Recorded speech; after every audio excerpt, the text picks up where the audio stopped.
just going back one night, this is the next morning. That night at Manasarovar was again, Manasarovar Lake, as another story to it is that Shiva's, the Ganga that flows out when Parvati gets married to him, she blocks it so that a lake is created there for her and the Devatas to have bath in. So that is the belief. And the belief is that all the Devatas are present there having their bath during the Brahma Muhurtam time of 2:30 to 4:30 am. So when this was told by the night time over dinner, somebody was saying, so this is what some people see phenomenons of beautiful lights happening or some stars descending and all that. So each were describing it differently. I think YouTube also presents a lot of, what you can visualize during this Brahma Muhurtam at Manasarovar. It sort of kindled an interest. So don't know whether we'll be able to see anything on it. I just pray to God, if I'm destined to see, wake me up at 2:30. So no alarm. See, there's no power, so you can't charge your phones. Though we were lucky to find some, secret points where we could charge on and off and all that. So correct 2:30, I woke up and we had decided that whoever gets up, just go. Don't keep asking, are you coming, and all. So we just went. I went there, and when I thought, so from here, just before going, we had taken one lesson from Girija on what all we should take with us and all. So one important thing she said was this, have an band, torch with a headband.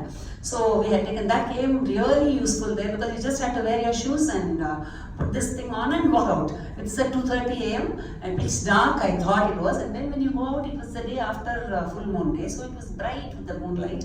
So when I went there, already about 30-40 people had come out like this and sitting by the side of the lake, freezing at -2, -5 degrees. And we had all the gloves and socks and everything, but still our hands were like, fingers were like sticks. And nobody spoke. It was pin drop silence. It was one divinity that you could experience there.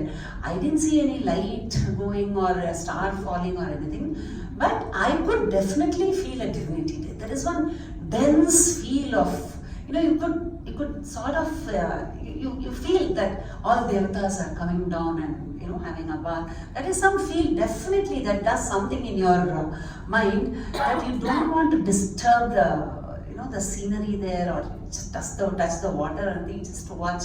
And then it is beautiful.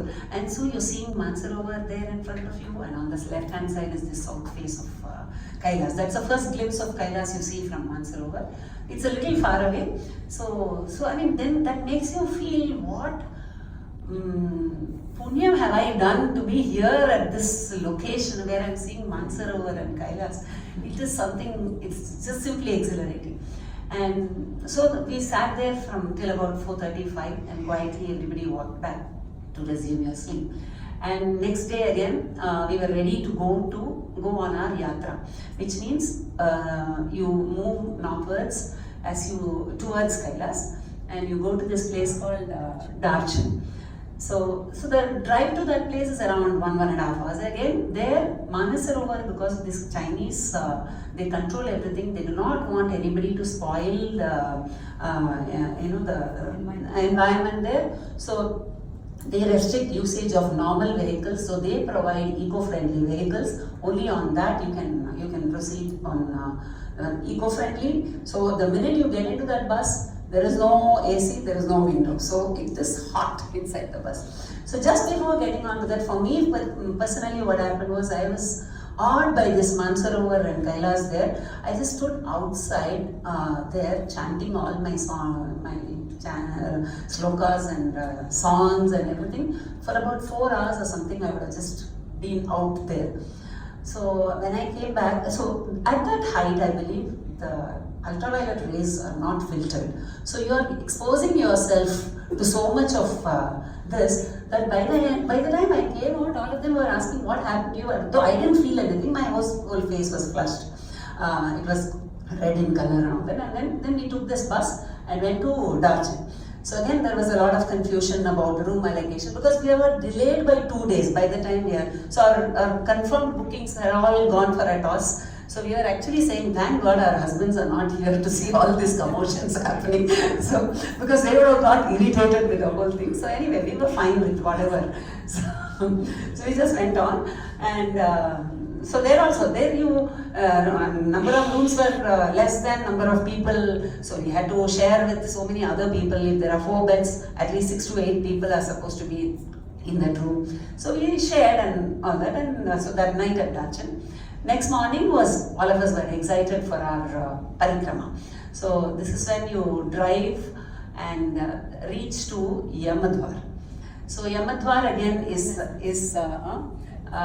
this also on the way to Yamadwar, you are seeing this, Kailash, various phases. When you are going round and round, like that, you are seeing various phases, and it is so interesting. You just keep on clicking pictures without knowing what is what. But it is really an amazing sight to see the whole mountain range as you are driving past. And finally, when you reach this place called Yamadwar, I believe this is a place where the land of human beings end and the land of the lords start.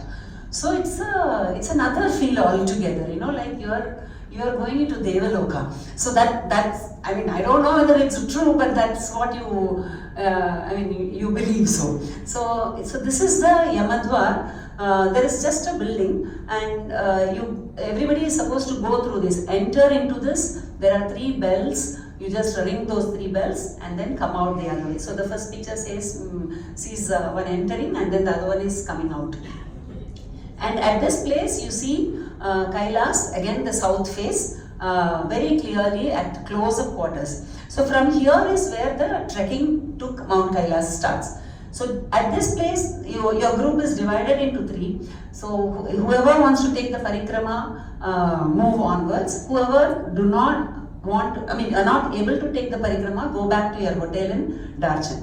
So, and even from among the people who want to take the parikrama, again you are divided into groups. Some people just set off and go. They start, it's a 4-hour trek to your next halting place. That night you stay at the place called Derapuk. It's a 4.5 hours trek.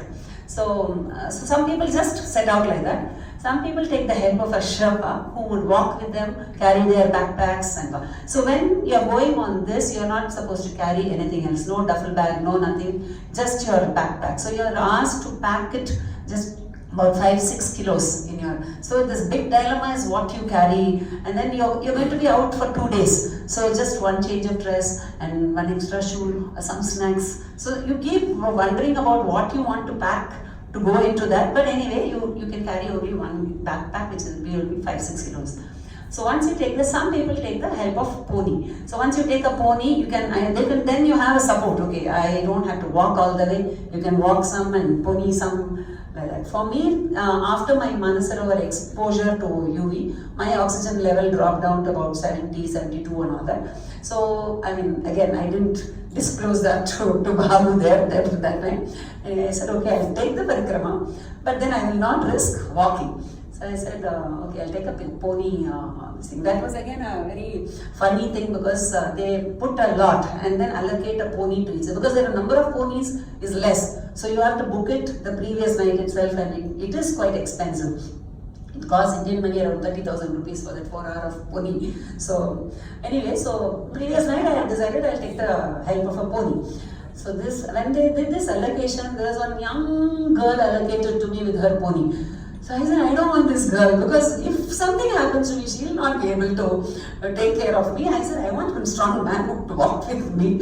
And this girl just caught hold of my hand, wouldn't let, because for her, I would have been easier to handle than another strong big man. So she was very clear that she only wanted to escort me. So this went on for some time, and then you can't talk their language, they can't understand what you are saying. But anyway, she knew I was hesitant, and so she caught on to hold, and Radha was teasing me why she's not letting go of your hand anyway. So I just took that pony's help and we went. So that trekking from that Yamadwar to Derapuk is another brilliant one.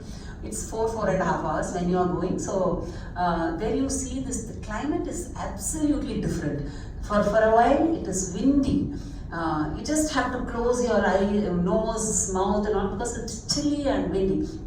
Then it starts raining, but then it is not water, it is snowing. So then it's nice to see the snow only, because we are not used to snow here. It's nice to see the snow. And then sometimes it is fully sunny and really hot, and again it starts raining. So it is a combination of all these 3 or 4 different climatic conditions, and you move on. When you go on the right hand side, you see this full Himalayan range. Fantastic it is. And when you are going, so first you have seen the south face of Kailash. As you are moving to your right, you see the west face. At 1 or 2 points, there is no other hill in front. It is just from foothill to Kailash. So you just want to go there, touch, so you feel you have touched Mount Kailash, and some people pick up some stones from there and all that, which we even did from Manasarovar.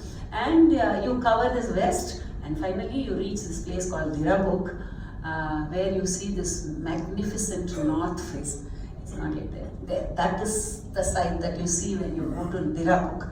So this is, when I reached there, it was around 4:30 in the evening, bright, and it was lovely, and you just do not know. And the accommodation there, yes, it's like a lodge, guest rooms. So somebody said, this is you can take this room. So when you go there, there are about 5-6 beds. So I just left my bag there and came out running, because I didn't want to miss even 1 minute of not being in front of this. And later I realized the other next 4-5 beds are not going to be people known to me. It could be men, women, known to you or unknown to you, but all that doesn't matter at all. So anyway, my bed was safe for me. And then I was out the whole night till about 9 o'clock is when the sun sets. Till then you're just standing there. You can't even remember to chant anything, because you're just looking that and just immersed in it. So the whole thing. So that night is there. They serve very good food all along. This is the next morning. So then the rest of the trek is supposed to be much more difficult. We were debating whether to go on it or not, but then God decides everything. It snowed like this. It was about 3-4 inches of snow outside the room when we stepped out in the morning, and the government said no more trekking. That's it. They blocked the whole thing. They said nobody goes. They removed all the permits to move on. So everybody had to return back. So you can hang around there for some time and then you can return back. But some people took the risk. They had to write in, and give that I am solely responsible for my this thing. And they went. About 20 of them went. 5 of them did not return back. So that is a type of casualty. That is why this trip is called a little bit of the dangers that are associated with it. But anyway, next day this was the path which we had to retrack, and the pony had to come on this, and it was quite an experience. And we came back all the way to Yamadwar and then joined back in Darchin, and that was the end of the trip. And then we were just going back, and while we were coming back, we got again held up because of weather conditions. Flights could not take off, so we were held up stuck in a place called the Simicot in a guest house. We were there. It was like a homestay where we got excellent food, and we were happy. But I think people back home were a little worried while we were just stuck there for 2 days. And so then we were just going around the places and visited 1 or 2 nice temples there and all that. And finally we had to come back to retrack everything, Simicot, and then we came back to Darchin, then to Taklakot, and then back to Nepalgunj, and back to Lucknow, and took our flight back. So it was an experience, and we just cannot. This doesn't do justice to what we experienced.